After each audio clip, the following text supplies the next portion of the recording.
Que el Padre de nuestro Señor Jesucristo ilumine los ojos de nuestro corazón para que comprendamos cuál es la esperanza a la que nos llama.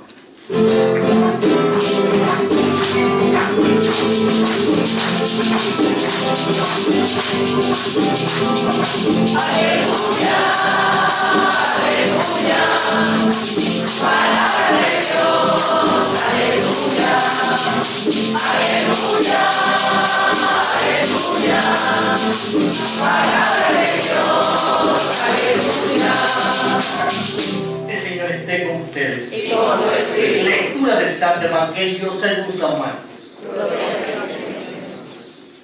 En aquel tiempo llamó Jesús a los 12 y los fue enviando de dos en dos, dándoles la autoridad sobre los espíritus inmundos. Les encargó que llevaran para el camino un bastón y nada más, pero ni pan, ni alforja, ni dinero suelto en la faja, que llevasen sandalias, pero no una túnica de repuesto.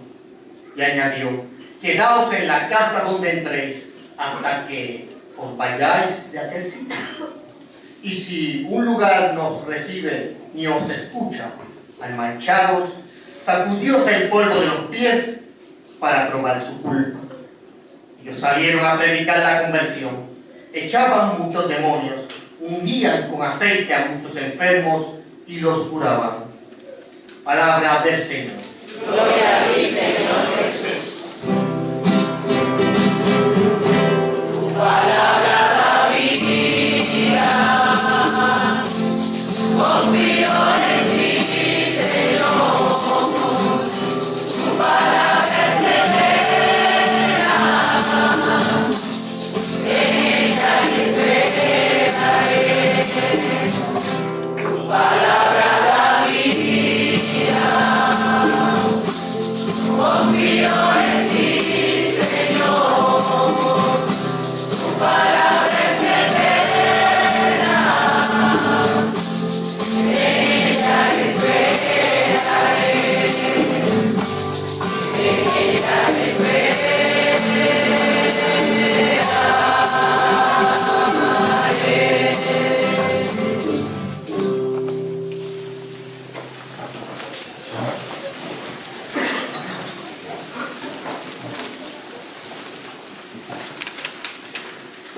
Hoy el Evangelio nos presenta lo que son los límites humanos, los límites que todos experimentamos en nuestra vida personal. Primero, el pecado que invita a la conversión. El pecado, esa realidad personal por el cual el hombre experimenta en su vida libremente, por opción, la ausencia de Dios. Segundo, la acción del demonio, ese ser personal, libre, de naturaleza angélica, cuya finalidad de vida personal, él ha optado por destruir la obra de Dios. Y su acción en la historia es real, al cual el hombre se enfrenta como un límite a sus aspiraciones de felicidad y plenitud. Y el límite que todos experimentamos, que es la enfermedad, la muerte, el sufrimiento, que manifiestan nuestros límites físicos, los límites morales, los límites físicos y los límites contra el enemigo de nuestra salvación, que es el demonio. Esos son los límites que nosotros experimentamos y que a veces en nuestra propia vida nosotros vemos que adquieren un rostro horripilante. El mal físico, el mal moral, la acción demoníaca, a veces adquieren rostros en los cuales nosotros podemos pensar de que no hay límite al mal y que el mal parece omnipotente. Sin embargo, nosotros los creyentes sabemos que el mal tiene límites, porque el límite del mal es la misericordia de Dios. Ante el mal Nosotros sabemos que la misericordia de Dios es más fuerte que nuestros pecados, es más fuerte que el demonio y es más fuerte que nuestras enfermedades y sufrimientos, porque el mal tiene límite. El límite del mal es la misericordia de Dios. Por eso es que el creyente, ante sus límites, confía en la acción misericordiosa de Dios, que siempre es capaz de sacar de los males bienes y evitar mayores males. Siempre Dios está venciendo el mal a fuerza de bien. Y por eso, confiados en esa misericordia de Dios, es que el creyente se abre a la acción de Dios, sabiendo que Dios, a través de su misericordia, siempre nos abre caminos de plenitud en medio de nuestros males. Porque todo, y esa es nuestra visión cristiana, todo sirve para bien de los que aman a Dios. No hay ninguna realidad, cuando nosotros la ponemos bajo el amparo de la misericordia de Dios, no hay ninguna realidad que tenga la última palabra, porque la última palabra la tiene la misericordia de Dios. Por eso es que el creyente actúa, por decirlo así, con confianza. El creyente siempre actúa con serenidad, con esperanza, porque sabe que si deja la misericordia de Dios tener la última palabra, siempre Dios actúa, siempre nos deja a nosotros maravillados de los caminos que abre la misericordia de Dios en medio de nuestra historia. Porque ni el ojo vio, ni el oído oyó, ni vino a la mente del hombre, dice la Sagrada Escritura, lo que Dios tiene preparado para los que le aman. Pero a nosotros nos lo ha revelado por su Espíritu. Por lo tanto, la actitud del creyente tiene que ser confianza en la misericordia de Dios. De tal manera es así cuando uno confía en esa misericordia de Dios, que el mismo Jesús sobre la cruz del Calvario experimentó en su propia vida la acción de la misericordia de Dios. La experimentó en su propia vida. Y como tú y yo tantas veces, a veces nuestras miradas son cortas, a veces no entendemos los caminos de la misericordia de Dios. Nos dice la Escritura que Él también experimentó nuestras oscuridades, nuestras cañadas oscuras, la noche oscura. Dice la Sagrada Escritura que sobre la cruz del Calvario Jesús dijo: Dios mío, ¿por qué me has abandonado?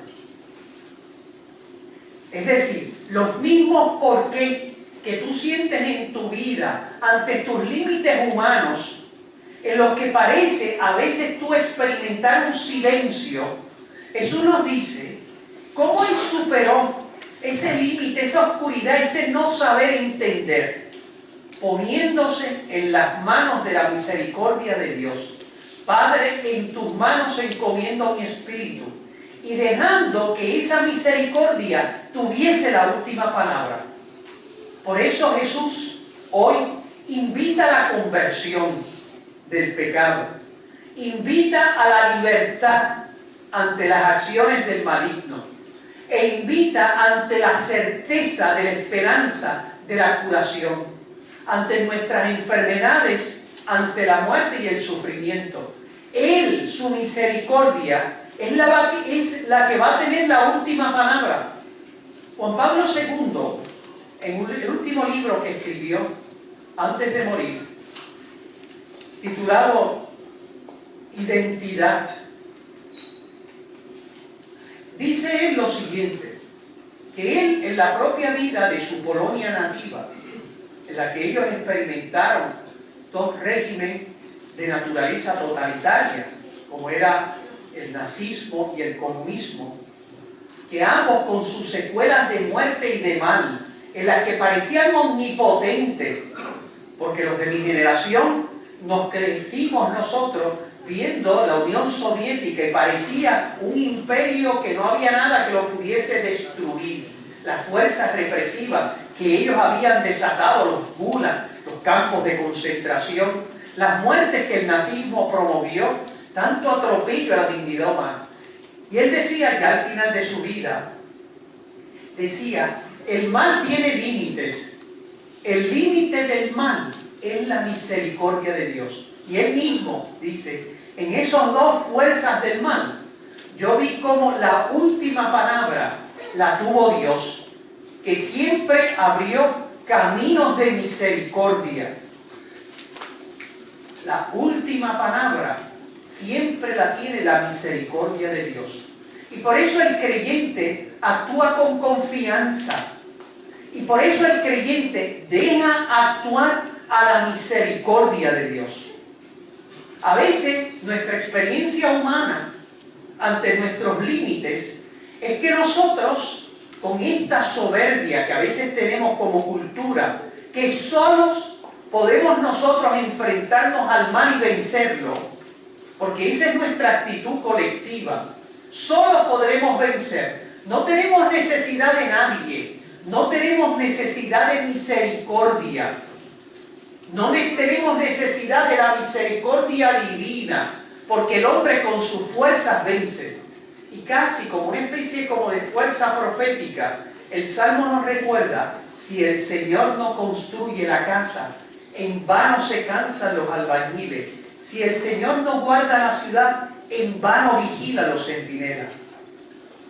El hombre se encuentra que solo, abandonado por la misericordia de Dios, el hombre no puede enfrentarse al futuro, sino que el futuro lo aplasta, porque nos podremos construir un futuro sin la misericordia de Dios, pero al final ese futuro se vuelve contra el mismo hombre. Por eso la actitud del creyente es esa humildad de ponerse de rodillas ante la misericordia y dejarle ese espacio para que Dios pueda tener la última palabra. Y veremos, nos quedaremos sorprendidos de los caminos que la misericordia de Dios abre en el corazón de la historia, cuando uno deja que Dios tenga la última palabra. Pero fíjense bien, el Evangelio, precisamente la iglesia, ha sido enviada como límite del mal. Ella ha sido enviada para ser administradora de esa misericordia. Y administra esa misericordia llamando a la libertad, llamando a la conversión y curando a los enfermos.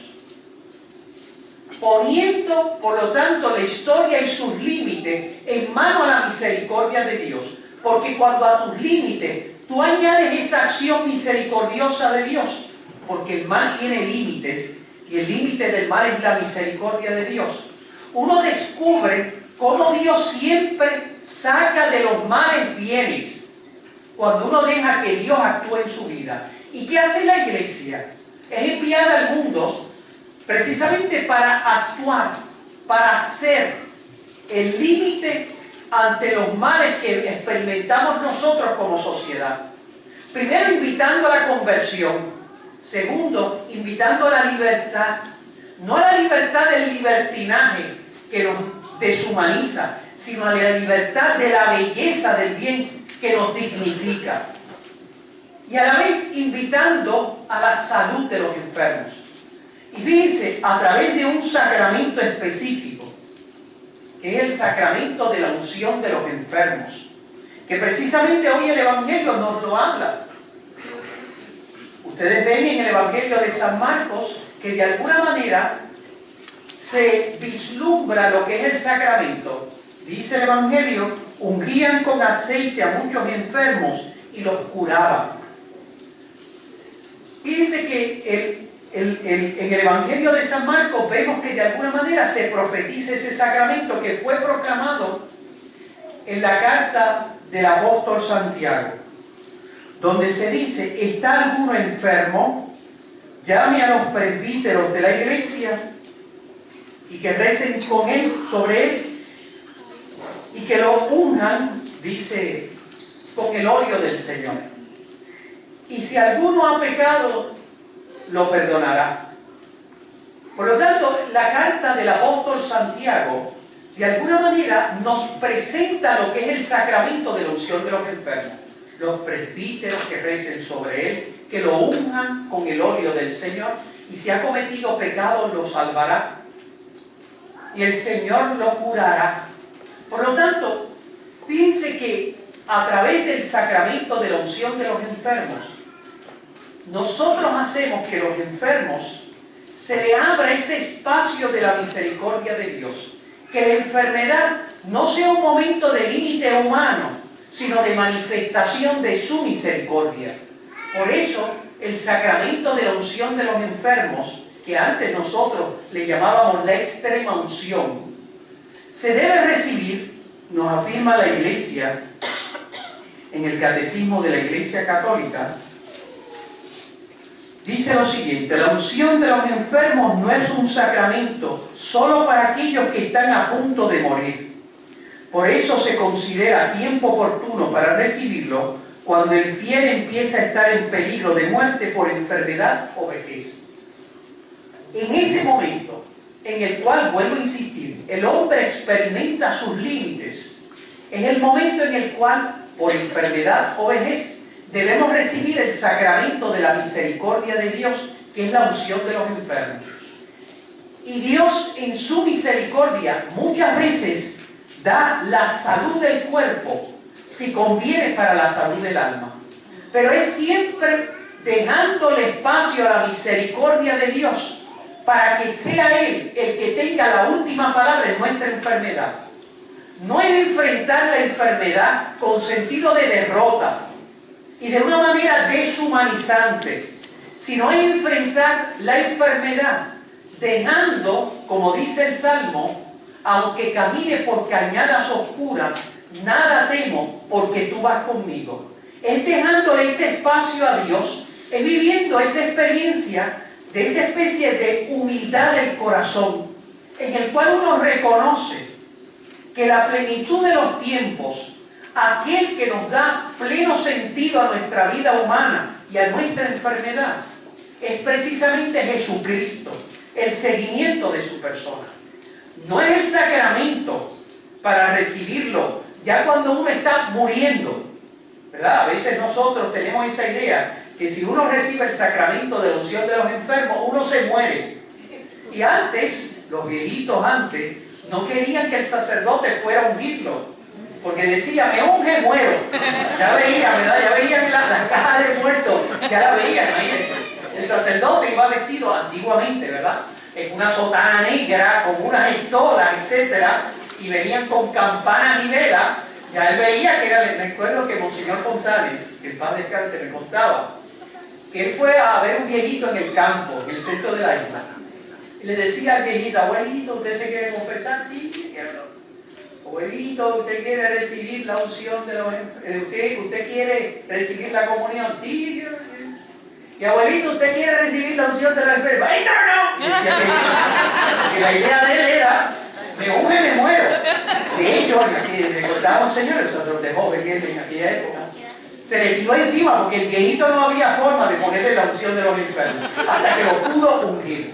Porque evidentemente, el sacramento de la unción se recibe en el momento de cuando comienza a estar en peligro la vida por enfermedad o vejez.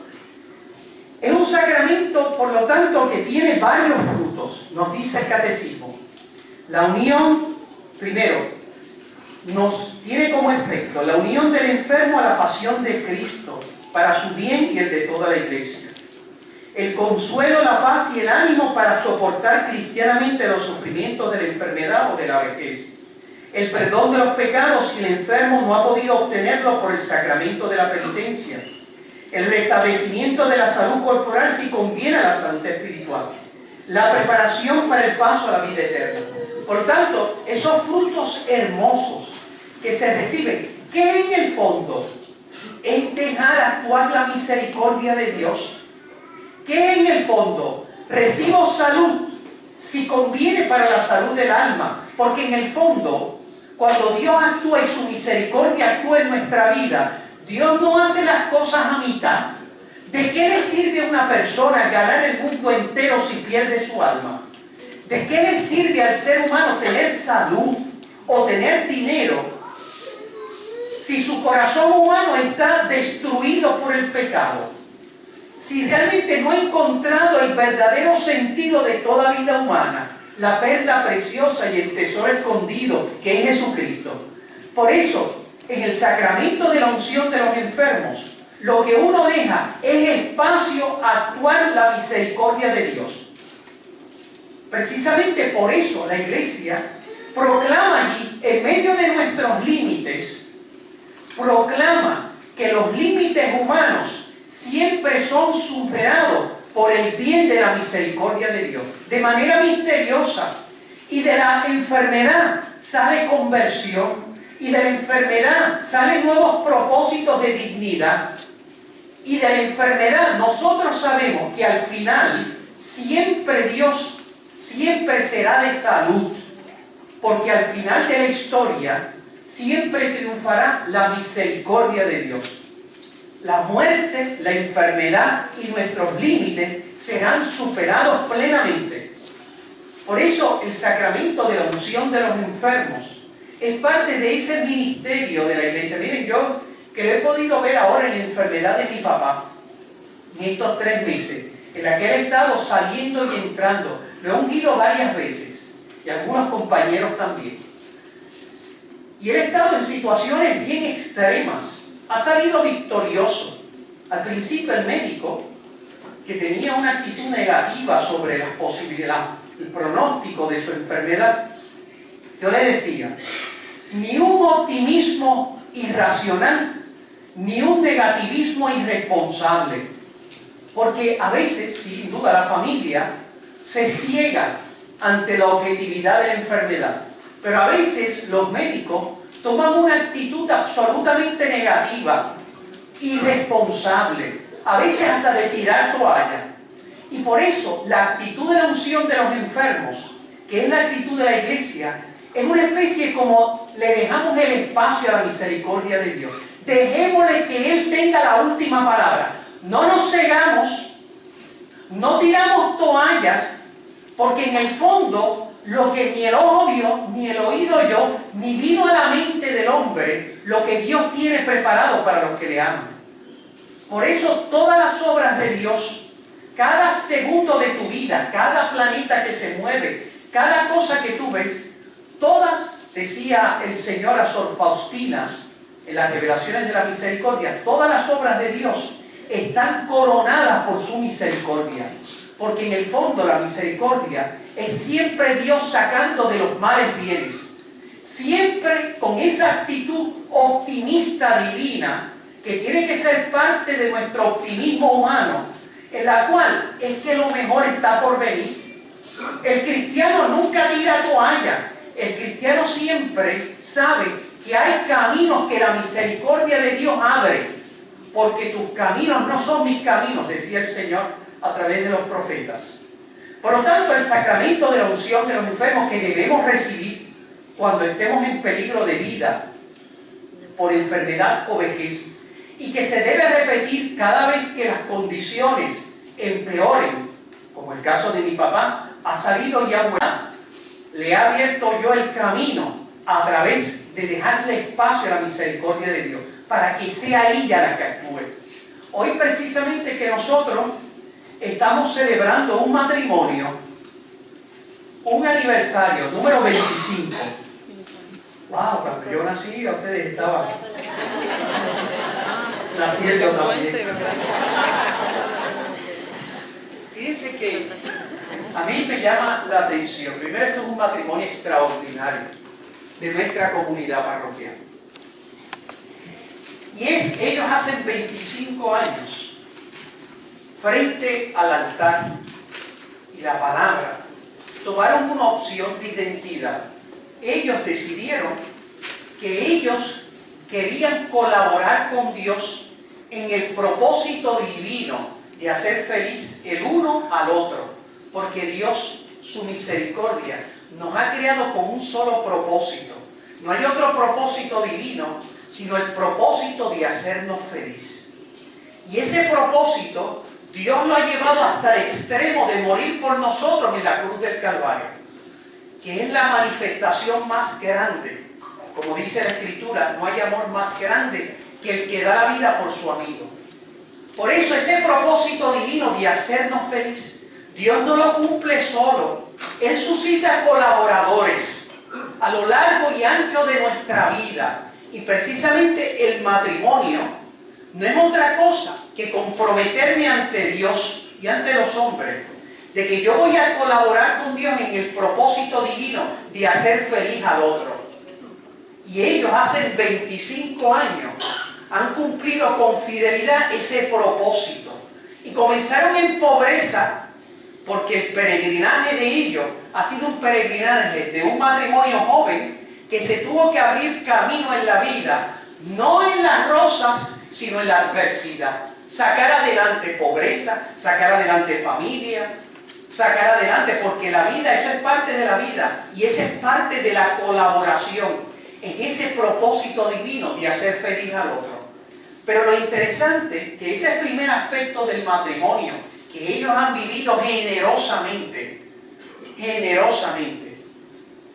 y el matrimonio un segundo aspecto, que es particular de la vida matrimonial, y es precisamente la procreación y educación de los hijos, que no es otra cosa que el propósito de uno comprometerse ante Dios, de colaborar con Él en el propósito divino de hacer feliz los hijos que nazcan de la unión matrimonial. Esa colaboración, porque Dios quiere hacer este mundo feliz. Dios hizo un mundo perfecto pero incompleto, porque Él quiere que completar este mundo para que alcance la felicidad que todos aspiramos en nuestro corazón, sea fruto no solo de don divino, sino también de colaboración humana. Y parte de esa colaboración, sin duda, es la vida matrimonial. Por eso es que nosotros celebramos con alegría este matrimonio, porque ellos entraron en su vida en una lógica distinta, que es la lógica del corazón misericordioso de Dios. Porque recuerden, la cualidad más grande que tiene Dios, en su relación con nosotros, sin duda no es su omnipotencia, que es inmensa, su eternidad, su sabiduría, todas sus otras cualidades quedan, por decirlo entre comillas, eclipsadas ante la misericordia de Dios, que es su cualidad más grande. Porque la misericordia de Dios es que Dios no puede ver miseria sin buscar sacar bien, sin buscar destruirla, sin buscar cambiarla. Este matrimonio es signo de la misericordia de Dios, porque ellos entraron en esa lógica divina, que hay más alegría en dar que en recibir, porque su misericordia, lo único que manifiesta, y que ellos han manifestado en su vida, suscitando vida, superando dificultades, generosamente dándose a los demás, entrando en esta lógica de la alegría de la misericordia de Dios, porque lo grande de Dios es que te quiera hacer feliz.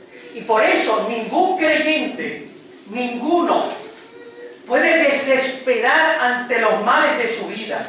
Miren, yo que he experimentado lo que significa encontrarse con el mal de la enfermedad y uno sentir la impotencia de uno no poder cambiar el curso de las cosas, es el momento en el cual Dios quiere que tú des ese salto de confianza. Deja actuar a mi misericordia. Yo he sentido casi como una especie de voz que resuena en mi corazón. Deja actuar mi misericordia. Y uno ve que los caminos de Dios, que el plan A de la misericordia de Dios es el mejor plan que le pueda suceder al hombre. Y eso es el testimonio que nos da este matrimonio extraordinario.